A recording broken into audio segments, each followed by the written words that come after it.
For 4 years, Donald Trump has slipped out of every situation he's been in. He hasn't been held accountable for anything. We know there was 10 separate cases of obstruction in the Mueller report. We know he pressured the Ukraine president to find dirt on Biden. We know he pressured the Georgia Attorney General to find votes that don't exist. But somehow he always slipped out. Well, for those 4 years, mainly it was because he was president. He was able to delay things, push things off, say he didn't have time because he was a president. And that position he held gave him that kind of play. Well, he's not president anymore. He has no more excuses. And he's not protected by the presidency any longer. Now, there are people who say, oh, he'll never be held accountable. He'll slip out. He's a Teflon Don. And don't get me wrong. That comes from a very well-founded track record in history. Donald Trump seems like he has never been held accountable because he just didn't start getting bad when he became president. He was just as bad or worse before he was president. But somehow he was never held accountable. When his dad was alive, his dad was able to get him out of all these little things. You get money, you get power, you get connections. Somehow you can slide out of it. But we're in a much different situation now. Donald Trump is no longer the president. He doesn't have that protection. Plus, he's been exposed for some of the bad shit he's done. And like never before has he had people that were against him. Now, granted, there have been people that didn't like Donald Trump 40 years ago, but it really didn't matter that much because he didn't hold much sway other than in his own little realm, whether it be reality TV or in building buildings. You know, in 1975, if Donald Trump was a bad boy and cheated on his wife, you and I didn't give a shit about that. But when he became president and started doing things that affected the whole country, well, that's when a lot of people cared. And I understand why people think, oh, he'll never get caught, he'll never get busted. Well, you have to understand, today is a different day. It's like no other day Donald Trump has experienced. Because he no longer has the presidency as protection, he doesn't have either people that support him or just see it like I don't care. Because yes, there are people that still support him, but there are a lot of people that don't like him and want to see him pay the price. Now, we've been wondering where it was going to come down, and frankly, it could come down for Donald Trump in a lot of places. In Georgia, in Pennsylvania. It could come down in SDNY or the Attorney General of New York. But the hot spot you want to watch right now is the Manhatten District of New York. And the lead prosecutor is Cyrus Vance. Now, Cyrus Vance has done a couple of things recently that tell you that they're serious about this shit, and it's going to start happening quickly.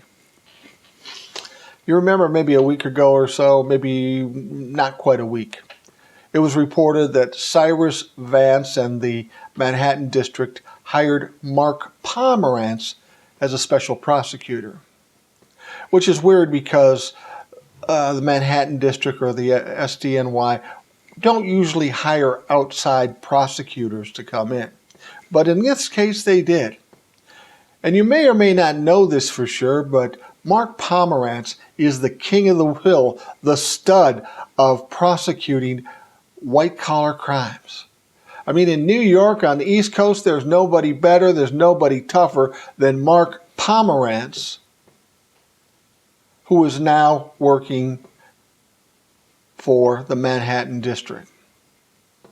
Well, why would they do that? They've got a bunch of great lawyers. They've got a tough case, and they want it taken care of by the best. And that doesn't speak well for Donald Trump. But that's not it. Just today, we had something.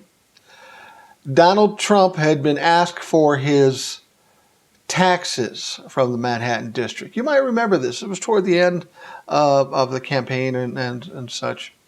And he refused. He said, I'm too busy because I'm the president. So it went to court. He lost. It went to court. He lost. It went to court. He lost again. And then it went all the way to the Supreme Court. And for some reason, it took a while to get an answer from the Supreme Court. But that answer came yesterday. And they basically said, yeah, we're not dealing with this shit. They didn't bring it in. They didn't consider it. They didn't test it to see if it was worthy. They looked at it and said, yeah, this isn't worthy. We're not going to do it. So what that means is Donald Trump has no place else to go to protect his taxes. He's gone all the way to the Supreme Court, and he's lost every court case. He can't delay it because he's not the president anymore. He's got nothing going. Hell, this guy isn't even working a job. He's got all the time in the world. Now, you're probably thinking, okay, they can get his taxes. That's cool. They got Mark Pomerantz, the most serious guy you're going to find out on the East Coast. But it'll still probably take forever. No, probably not. You see, they asked for this from Trump's accountant agency long, long ago. And they knew what the process was going to be. And they also probably knew, that they were going to have to give it up at some point. They're not dealing with a president as a client anymore. And frankly, with the kind of things he does in business, I wouldn't want him for a client. I'm guessing these guys don't. So they would have had plenty of time and prepared all this stuff. So as soon as they were ordered to send it, it would be ready to go. So as far as the Manhattan District getting the taxes and the accounting forms and all this other stuff, it's not going to be weeks or months. It's probably going to be days.